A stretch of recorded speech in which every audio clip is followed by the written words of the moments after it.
Il faut retenir d'entrée de jeu que malgré les velléités sur le théâtre des opérations dans la lutte contre le terrorisme, tout va comme on le souhaite. On dira même que tout va très bien. Il y a la motivation. C'est ainsi que le chef de l'État décrit la situation. Ça va, mais le gouvernement ne communique pas assez, tout simplement parce que cela obéit à des phases. Autant voulu, les résultats seront bien vulgarisés, peut-on comprendre, de Ibrahim Traoré. Mais ces dernières semaines, ce sont les populations civiles qui paient les actes barbares de ces groupes armés terroristes. Pourquoi ce regain? Le président précise. L'offensive qui a commencé depuis le mois de novembre contre ces groupes armés terroristes les ont amenés donc à changer un peu de cible.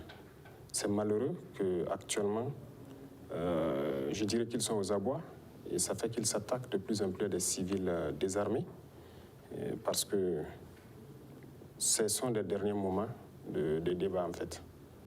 Oui, ce sont les derniers moments pour ces bandes armées, car jusque-là, la véritable phase offensive au sol n'a pas encore démarré. De l'avis du chef suprême des armées, pour l'heure, son équipe et lui sont dans une phase de collecte de données pour les renseignements, chose sans laquelle la guerre ne peut être menée convenablement.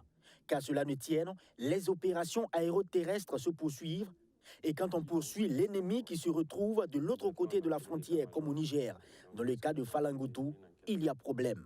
Falangoutou est dans une zone un peu stratégique qui rend un peu difficile donc la poursuite. Et à la proximité avec les trois frontières, qui sont des zones qui forcément on ne peut pas s'engager dans une poursuite traverser les frontières sans au préalable pouvoir aviser le partenaire, ce qui peut prendre du temps. C'est un combat qui se déroule très vite. Parlant de partenariat, IB ne veut plus tergiverser. Le MPSR2 a pris le risque de venir au pouvoir par les voies non démocratiques et il ne veut plus se faire dicter des intentions et des choix. C'est du gagnant-gagnant désormais qu'il veut pour son peuple. Il y a plusieurs missions qui ont été effectuées, d'autres sont à venir pour vraiment scruter d'autres horizons.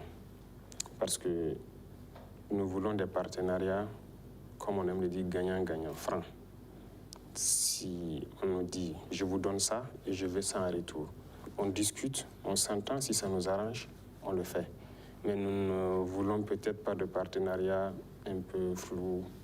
Ibrahim Traoré veut que l'opinion nationale et internationale le comprenne bien. Son gouvernement n'a pas de haine, ni une dent contre un quelconque partenaire. Il veut également faire disparaître le flou sur la supposée collaboration avec le groupe Wagner. Wagner, on a entendu dans la presse partout que Wagner est à Ouagadougou. Nous aussi, on a appris ça comme ça. Et j'ai même demandé à certains, ah bon, ils sont où? Entre-temps, on a appris qu'ils sont même logés dans un hôtel quelque part. Nous, on était surpris de voir de quoi il s'agissait. Mais je pense que c'est quelque chose qui a été juste créé pour... vous voyez, il y a un état d'esprit général. Lorsque vous traitez avec Wagner, tout le monde vous fuit. Donc c'est quelque chose qui a été créé pour que tout le monde nous fuit. Eh bien, félicitations, c'est bien. Lorsque vous vous retrouvez coincé comme ça, vous êtes obligé de développer des solutions endogènes. Wagner, nous avons nos Wagner déjà. Les VDP que nous recrutons, c'est les premiers Wagner. Le volet communication dans la lutte contre le terrorisme n'était pas en marge. Le chef de l'État insiste encore, comme l'a fait son Premier ministre, les hommes de médias doivent faire attention avec les propos tenus sur les plateaux pour ne pas saper le moral des troupes. Ce n'est pas une tentative de musulman pour lui, mais le contexte sécuritaire l'exige. D'ailleurs, il annonce que bientôt, les journalistes seront associés lors des prochains déploiements. Ce n'est pas du musulman. Mais c'est comme je le disais, ce sont des phases de nos opérations. Nous sommes dans une phase de collecte de renseignements et d'opérations aéroterrestres d'opportunités. La presse a un rôle très important. Vous devez avoir cette technique de communiquer pour galvaniser le soldat, le combattant qui est sur le terrain. Et je sais que vous savez le faire. Donc même sur le plateau télé, il faut avoir cette technique pour motiver le combattant, parce que c'est lui qui risque sa vie pour la patrie. Les déploiements qui sont en cours, lorsque les vraies opérations vont introduire la guerre, vous serez invités et on aura besoin de journalistes de guerre pour nous accompagner sur le terrain et pouvoir relater correctement cette guerre. D'autres initiatives endogènes visant à restaurer la souveraineté du Burkina Faso, comme une bonne justice, l'agriculture, l'emploi des jeunes, l'approvisionnement en vivres dans les zones rouges, sans oublier les exactions reprochées au FDS et au VDP, ont été élucidées par le chef de l'État. Ibrahim Traoré, en dépit de toutes ces difficultés dans cette guerre, reste confiant.